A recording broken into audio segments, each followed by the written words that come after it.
네, 1월 14일 화요일 기도로 돕는 그 사랑 매일 묵상. 오늘은 시편 91편 5절에서 13절입니다. 시편 91편을 보면 8절에 9절에 보면 내가 말하기를 여호와는 나의 피난처시라 하고 지존자를 너의 거처로 삼았으므로 라는 그런 표현이 있죠. 그러니까 여호와는 나의 피난처시라 라는 제목으로 말씀을 좀 나누려고 합니다. 지금 그 5절부터 보면 너는 밤에 찾아오는 공포와 낮에 날아드는 화살과 어두울 때 퍼지는 전염병과 밝을 때 닥쳐오는 재앙을 두려워하지 아니하리로다. 그러니까 하나님이 피난처가 되셔서 인생의 그런 공격과 재앙을 두려워하지 않는다. 그렇게 얘기하죠. 1000명이 내 왼쪽에서 10,000명이 내 오른쪽에서 엎드러지나 이 재앙이 내게 가까이 하지 못하리로다. 그 어떤 어려움 속에서도 하나님이 지켜주신다. 8절에 오직 너는 똑똑히 보리니 악인들의 보응을 내가 보리로다. 그 악인들을 향해서 자신을 공격하는 사람들을 향해서 결국 피해를 받지 않을 뿐 아니라 승리하게 될 것이다. 그렇게 얘기를 하고 있습니다. 그런데 이제 이 구절을 어떻게 해석을 하게 되냐면 그리스도인에게는 어떤 어려움도 닥치지 않는다. 어떤 공포도 어떤 재앙도 없다. 이제 그렇게 해석을 하게 되면 여러 가지 오해가 생기게 됩니다. 그리고 지금 그 계속해서 보면 8절, 9절 보면 또 12절에 그 11절에는 그가 너를 위하여 그의 천사들을 명령하사 내 모든 길에서 너를 지키게 하심이라. 그들이 그들의 손으로 너를 붙들어 발에 돌에 부딪히지 아니하게 하리로다. 지금 이 구절을 이게 어디서 많이 보던 구절이죠. 그들이 그들의 손에서 너를 붙들어 발이 돌에 부딪히지 아니하게 하리로다라는 이 구절이 예수님이 그 마귀로부터 광야의 시험을 받을 때 마귀가 인용한 성경 구절입니다. 그 왜 하필 마귀가 시편 91편을 인용하면서 얘기를 했을까 하면 시편 91편을 읽을 때 그런 오해를 하도록 만든다는 거죠. 어떤 오해죠? 그리스도에게는 어려움이 없다. 하나님을 믿으면 어려움이 없다라는 오해를 하게 만들고 근데 왜 너에게 어려움이 있냐? 이 말씀이 틀렸다. 그렇게 하나님의 성품에 대해서 오해를 하게 그렇게 만드는 구절로 지금 등장하고 있습니다. 그렇게 오해하기 쉬운 구절이기도 하죠. 그러니까 마귀가 거룩한 성에다가 예수님을 데리고 가서 성전 꼭대기에 세우고 네가 정말 하나님의 아들이거든 뛰어내려라. 기록되었으되 시편이죠. 그가 너를 위하여 그의 사자들을 명하시리니 그들의 손에서 너를 받들어 발이 돌에 부딪히지 않게 하리로다. 지금 마귀가 이 시편의 말씀을 인용하면서 우리를 공격하는 그 예수님을 공격하는 포인트가 뭡니까? 성경에 하나님이 너를 사랑하시면 어떤 고난도 없을 것이야 라는 오해를 불러일으키죠. 하나님의 성품에 대한 오해입니다. 그것을 근거로 성경 구절을 가지고 얘기하는 거죠. 신앙이라는 것이 힘들지 않고 어렵지 않다라고 생각하는 것 자체가 그 마귀의 생각이죠. 그냥 가만히 있는데 모든 것이 다 된다. 그것이 복음이다. 그것이 믿음으로 얻는 구원이다. 그렇게 이제 우리를 오해하게 만듭니다. 복음을 오해하게 만들고 하나님을 오해하게 만드는 거죠. 근데 왜 너에게 시험이 있냐? 근데 왜 네가 어렵냐? 그 말씀이 틀렸다. 하나님의 성품의 오해죠. 뱀도 마찬가지입니다. 창세기 3장에 그 뱀이 동산에 있는 모든 나무의 열매를 먹지 말라 하더냐 이렇게 얘기하죠. 그러니까 하나님의 성품에 대해서 오해를 불러일으키게 하는 거죠. 근데 그렇지 않고 동산의 나무 열매를 우리가 먹을 수 있지만 중앙에 있는 나무 열매를 먹지 말라 그렇게 하셨다. 그러니까 그것은 너희가 하나님처럼 되게 하기 위해서 그 하나님이 그렇게 하는 것이다 라고 하나님의 성품에 대해서 하나님의 말씀과 하나님의 성품을 분리시키는 거죠. 이것이 신앙의 본질, 그 마귀가 공격하는 본질이다 이렇게 얘기했습니다. 그러니까 신앙의 오해라는 것은 하나님의 말씀의 내용을 우리가 믿지 않는 것이 아니라 그 하나님의 말씀의 내용과 하나님의 성품을 연결시키지 못하는 거죠. 그러니까 나를 위해서 십자가에서 못 박히시고 나를 위해서 가장 귀한 자신의 아들의 목숨까지 내어주시는 그분이 나에게 하신 말씀이라면 성품과 연결되는 거죠. 그러면 내가 이해하지 않아도, 내가 이해되지 않아도 오해하지 않을 수 있잖아요. 하나님을 신뢰할 수 있잖아요.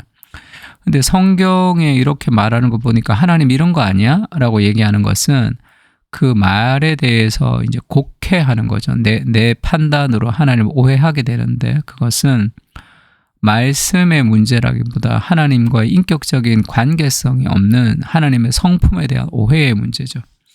나를 정말 사랑하고 내가 오랫동안 아는 사람이 무언가 어떤 내가 이해하지 못하는 행동을 했다면 그 사람이 그럴 사람이 아닌데 그런 행동을 했다면 다 이유가 있을 거야. 그 정도로 생각하잖아요. 우리도 신뢰하는 사람들에게는. 그러니까 하나님의 성품과 말씀을 이제 분리시키는 그것 중에 하나가 크리스찬에게는 고난이 없다. 예수 믿는데 네가 왜 이렇게 힘드냐. 그렇게 이제 우리를 공격하는 마귀의 공격이 있습니다. 민수기 23장 19절에 말씀이 있죠. 하나님은 사람이 아니기 때문에 거짓말하지 않으신다. 그리고 인생이 아니시니 하나님은 후회가 없다. 어찌 그 말씀하신 바를 행치 않으시며 하신 말씀을 실행치 않으시랴. 내가 십자가를 통해서 너를 구원했는데 아이고 잘못했구나. 내가 너를 잘못 구원했구나. 아이고 후회한다. 그렇지 않다는 거죠. 하나님의 선택은 반드시 열매를 맺습니다. 하나님이 나를 구원했다면 내가 정말로 귀한 존재이고 나를 통해서 하나님께서 반드시 아름다운 일을 행할 것이라는 그 하나님의 안목에 대한 신뢰가 필요한 거죠. 그래서 하나님은 사람이 아니기 때문에 거짓말하지 않기 때문에 왜 이렇게 얘기했는데 하나님이 나한테 이렇게 하지? 라고 이제 생각할 이유가 없는 거죠. 그리고 성경은 한 번도 그 고통이 없다. 너의 인생 가운데 고난이 없을 거야. 이렇게 얘기하지 않습니다. 이사야서도 하나님이 두려워하지 말라. 내가 너를 구속했고 내가 너를 지명하여 불렀나니 너는 내 것이라. 이렇게 얘기하면서도 두려워하지 말라. 내가 어떤 어려움도 없을 것이다. 이렇게 얘기하지 않죠. 네가 물 가운데 지나간다. 너의 인생 가운데 물 가운데 지나갈 때가 있다. 두렵죠. 두렵지만 두려워하지 말라. 내가 함께 할 것이다. 강을 건널 때도 있다. 물이 너를 침몰하지 못할 것이다.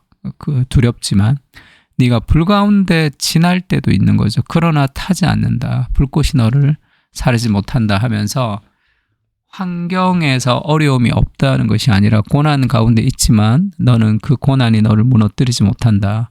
사람이 감당할 시험 밖에는 너희에게 당한 것이 없다. 왜냐하면 하나님이 미쁘시기 때문에 너희가 감당하지 못할 시험도 허락지 않는다.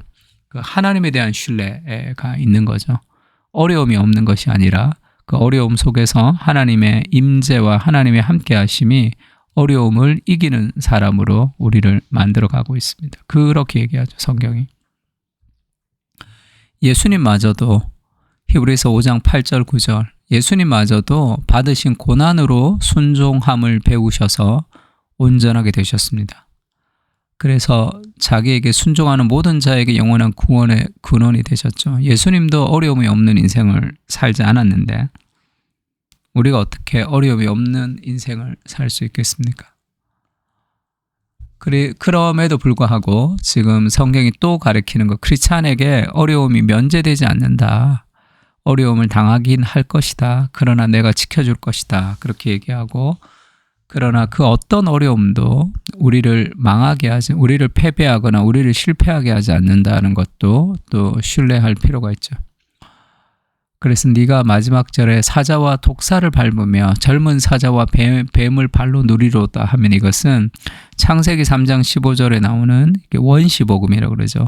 여자의 후손인 메시아 그리스도가 뱀의 머리를 상하게 한다는 악을 정복하며 결국은 승리하게 될 것이라는 그 그리스도의 승리를 우리에게 소망 가운데 보여주시는 거죠. 그러니까 어떤 고난이 있을 거다. 고난이 있지만 그 고난이 우리를 결코 무너뜨리지 못한다. 그것을 제가 요나서 설교할 때 얘기를 한번 한 것 같은데 이거 렘브란트 우리 지난주 설교에 얘기했던 렘브란트의 이 그 풍랑치는 갈릴리 바다에 예수님이 주무시는 그 장면입니다. 그때 예수님이 그 파도를 잠잠케 하고 그 바다를 잠잠하게 하는 그런 역사를 이루신 거죠. 그때 이제 에드먼드 클라운이라는 팀 켈러의 스승이 있습니다. 그리스도 중심적 설교의 스승인 그 에드먼드 클라운이가 이 구절을 그렇게 이 목회자들에게 얘기를 하는 내용이 있습니다. 대부분 설교를 할 때 인생에 풍랑이 있습니까? 기도하십시오. 그럼 여러분의 인생의 풍랑은 하나님께서 잠재워 주실 것입니다. 라고 설교를 한다면 유대인의 랍비들의 설교와 우리 기독교의 목회자의 설교가 무엇이 다른가? 하나님이 풍랑치는 파도 속에 여러분의 인생의 풍랑이 있을 때 하나님께 기도하면 그 기도를 하나님이 잠잠하게 해주실 것입니다. 라고 하면 유대인의 랍비들의 설교와 다른 면이 없죠. 그러면 예수님이 풍랑을 잠잠하게 하셨다는 것은 그것은 어떤 의미이냐 하면 그 예수님이 그렇게 얘기할 적 있죠. 요나의 표적밖에는 보이는 표적이 없는데 그 요나의 표적이라는 것이 사흘 동안에 물고기 뱃속에 있다가 그렇게 살아난 거죠. 그 인자가 3일 동안에 죽었다가 살아나는 것을 그렇게 예수님이 증거로 보여주셨습니다. 그 요나서에도 폭풍이 치는데 요나를 바다에 빠뜨려서 그 잠재우죠. 바다를 잠재우고 그 물고기 뱃속에서 3일 동안 있다가 이제 니느웨로 가는 사건이 있습니다. 그것이 그리스도를 향한 하나의 그림자 같은 것이다. 그 표적이다. 그렇게 얘기하죠. 그 풍랑이 잠재울 때 요나가 빠져서 요나가 쉽게 얘기하면 죽어서 풍랑이 잠잠한 것처럼 그리스도의 죽음을 통해서 우리 인생의 모든 풍랑을 잠잠하게 한다라는 그림을 보여주는 것이고 그리스도가 죽으셨음에도 불구하고 우리 인생에 지금 남아있는 고난들이 있죠. 그 고난이 없다고 얘기하는 것이 아니라 그리스도께서 십자가에서 우리의 모든 고난의 저주를 가지고 가셨기 때문에 어떤 고난도 이제 독이 빠진 침이 빠져버린 고난 그 고난은 결국 우리를 성장시키는 과정으로 하나님이 삼으실 것이다. 그렇게 얘기를 나누었습니다. 그게 그리스도 중심적으로 성경을 이해하는 방식이죠. 그러니까 고난 속에서 믿음이 흔들릴 때마다 그리스도의 십자가를 생각하게 하시고 가장 귀한 목숨을 내어주신 그분이 나에게 좋지 않은 것을 허락하실 리가 있겠습니까? 어떤 고난과 폭풍도 우리를 무너뜨리지 못합니다. 왜냐하면 포기하지 않는 그리스도의 사랑이 결국 나를 승리하게 할 것이기 때문이죠. 그 사랑이 그 사랑을 통한 승리를 우리가 신뢰하고 오늘도 그 사랑 안에서 담대하게 살아가게 하옵소서. 아멘. 우리 시편을 가지고 그리스도의 은혜를 생각하면서 다시 한번 기도했으면 좋겠습니다.